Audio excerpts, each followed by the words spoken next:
मक्कार बिल्ला। एक बार एक जंगल में एक पेड़ के अंदर एक कौवी रहती थी। एक दिन जब वो खाने की तलाश में गई तो वापस घर आने में थोड़ी देर हो गई। जब वो घर पर नहीं थी तो एक खरगोश चुपके से उसके घर में घुस गया। जब वो वापस अपने घर आई तो खरगोश को देखकर हैरान हो गई और पूछने लगी, तुम कौन हो और यहाँ मेरे घर में क्या कर रहे हो? ये मेरा घर है। जब मैं यहाँ नहीं थी तो तुम चुपके से मेरे घर में घुस आए। चलो अब जाओ यहाँ से। खरगोश ने जवाब दिया, इस जंगल में पेड़ पौधे नदी जमीन सब किसी एक का नहीं, सबका है। जो यहाँ पहले आया वह यहाँ रहेगा। मैं यहाँ पहले आया हूँ, इसीलिए ये अब मेरा घर है। तुम जाओ कोई और जगह ढूंढ लो। मेरे घर में आके मुझे ही जाने को कह रहे हो? अब तुम्हारी खैर नहीं। एक आखिरी बार कहती हूँ, जाओ यहाँ से वरना तुम नहीं बचोगे। ठीक है, चलो देखते हैं कि कौन ज्यादा ताकतवर है। चलो किसी से इसका इंसाफ कराते हैं। ठीक है, पास ही में एक बिल्ला रहता है, वो हर किसी का इंसाफ करता है। चलो उसके पास चलते हैं। क्या कहा तुमने? बिल्ली? बिल्ली कितनी भी समझदार क्यों ना हो, चोरी और मक्कारी तो उसके खून में होती है। बिल्ली तो जानी ही जाती है मक्कारी से, और तुम चाहते हो कि मेरा इंसाफ एक बिल्ली करे? ऐसा कभी नहीं हो सकता। एक बार फिर से सोच लो। शायद तुम उसके अक्लमंदी और इंसाफ के बारे में नहीं जानते। इस जंगल में सभी लोगों की परेशानियाँ उसी ने हल की है। तुम मेरी बात मानो और चलो उसके पास। खरगोश ना चाहते हुए भी वहाँ जाने के लिए राजी हो गया। वो दोनों बिल्ली के पास गए और सारी समस्या उसे सुनाकर उससे न्याय मांगने लगे। मैं बहुत बूढ़ा हो गया हूँ और मुझे अब कम सुनाई और दिखाई देता है। तुम्हें जो भी कहना है मेरे पास आकर कहो। वो दोनों उसके पास फिर से गए और सारी समस्या उसे फिर से सुनाने लगे और उससे पूछने लगे कि पेड़ के अंदर कौन रहेगा और कौन दूसरी जगह रहेगा। तभी बिल्ली ने कहा, मेरे प्यारे दोस्तों, ने भी अच्छे से रह लो। आखिर एक दिन सभी को मरना है। हमारे साथ जाने वाले हमारे अच्छे कर्मी ही होते हैं। कुछ भी हो जाए तुम दोनों हमेशा अच्छे काम ही करना और कभी बुराई का साथ मत देना। जब तक जिंदा हो हमेशा एक दूसरे के साथ अच्छे से रहना। और इतना कह के वो धीरे धीरे उनके पास आने लगा और एक ही झपटे में उन दोनों को अपने पंजे से पकड़ लिया और इनका शिकार कर लिया। इस कहानी से हमें ये शिक्षा मिलती है कि मक्कार लोगों को कभी भी अधिकार नहीं देना चाहिए। भेड़िए को सबक सिखाने वाला बकरी। एक जंगल में एक भेड़िया था। वह बहुत ही चालाक था। कोई भी छोटा जानवर दिखा तो उसे नहीं छोड़ता था। अगर कोई अपनी बुद्धि का प्रयोग करने की कोशिश किया तो ये उससे भी बड़ी चाल चलकर मार के खा जाता था। उसी जंगल में एक छोटे से घर में बकरी अपने तीनों बच्चों के साथ रहती थी। उन सब के घास चरने बाहर आने वाले बकरी और उसके बच्चों को देखते ही उसके मुंह में पानी आ जाते थे। अरे बकरी के बच्चे तो बहुत नरम नरम है रे। माँ बकरी के बिना अकेले किसी न किसी दिन तो दिखेंगे ना, तब देख लूंगा इन्हें करके सोचता था।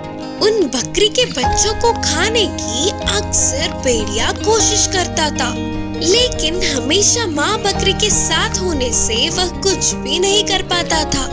एक दिन माँ बकरी को काम से बाहर जाना पड़ा। फिर माँ बकरी ने जाते जाते कहा, बच्चों ध्यान से सुनो, मेरे अलावा कोई भी आए तो दरवाजा मत खोलना। बोलते हुए कुछ सावधानियां बरतने को बताकर चली गई। ये सब कुछ छुपकर भेड़िया देख रहा था। आहा, यही अच्छा मौका है रे। माँ बकरी के लौटने से पहले ही किसी भी तरह से बकरी के बच्चों को खाना ही होगा। माँ बकरी के जाने के थोड़ी देर बाद भेड़िया बकरियों के घर जाकर बोला, मैं हूँ बच्चों, तुम्हारी माँ, दरवाजा खोलो बच्चों करके बोला। तो अंदर के बकरी के बच्चों को वह आवाज अपनी माँ की नहीं लगी। तो बच्चों ने कहा, तुम हमारी माँ नहीं हो, हमारी माँ की आवाज ऐसे नहीं होती। तब भेड़िया वहाँ से चला गया।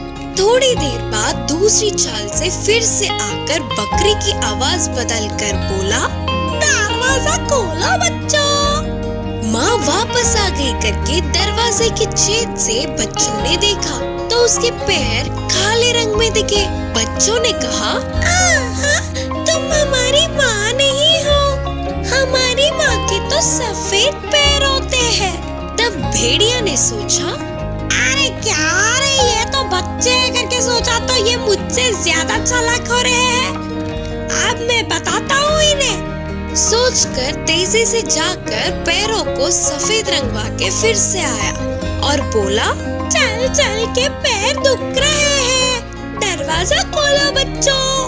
इस बार गले की आवाज और पैर अपनी माँ के जैसे ही होने पर बकरी के बच्चों ने दरवाजे को खोला तो तुरंत भेड़िया ने सामने के दो बच्चों को खाकर उधर से चला गया। थोड़ी देर बाद माँ बकरी के वापस आने तक एक बच्ची ही कांपती हुई रोती दिखी। पूरी बात जानकर माँ बकरी गुस्से से भेड़िया के गुफा में गई। भूख मिटने से गहरी नींद में सो रहे भेड़िए के पेट को काटकर उसके बच्चों को धीरे से बाहर निकाली और थोड़े पत्थरों को डालकर वापस पेट को सील के बच्चों को लेकर पास के पेड़ के पीछे चली गई। थोड़ी देर बाद उठने वाले भेड़िए को उससे पहले क्या हुआ नहीं पता था। प्यास बुझाने के लिए नदी के पास जाकर पानी पीने के लिए आगे झुकते ही पत्थरों के भार से नदी में गिरकर डूब गई। भेड़िए से पीछा छूटने पर बकरी और उसके बच्चे बहुत खुश हुए। उस दिन से वे जंगल में खुशी से आजाद घूमने लगे। इस कहानी की नीति है कि हमारे दुष्ट विचार हम पर ही भारी पड़ते हैं। मुर्गी और बतख। एक बार एक गांव में एक मुर्गी रहती थी। एक दिन वो जब खाने की तलाश में नदी के पास आई तो एक बतख ने उसे देखा और उसके पास आई और कहने लगी, ओ मुर्गी, क्या तुम मेरे साथ खेलोगी? मुर्गी ने बहुत घमंड से जवाब दिया, मैं और तुम्हारे साथ खेलूं? ना बाबा, मुझे तो अकेले खेलना ही पसंद है। वहीं पास से एक भेड़िया गुजर रहा था। जब उसकी नजर मुर्गी पर पड़ी तो उसके मुंह में पानी आ गया और उसका शिकार करने के लिए वो मुर्गी के पास आने लगा। मुर्गी ने भेड़िए को देखा पर वो कुछ कर नहीं सकी क्योंकि आगे पानी था तो पीछे भेड़िया। बेचारी डर कर यहाँ वहाँ देखने लगी। तभी वहाँ बतख आई और कहने लगी, जल्दी से मेरे ऊपर बैठ जाओ, मैं तुम्हें यहाँ से नदी पार करा दूंगी। मुर्गी उसकी बात मानकर तुरंत उसके पीठ पर बैठ गई और वो दोनों नदी के उस पार जाने लगे।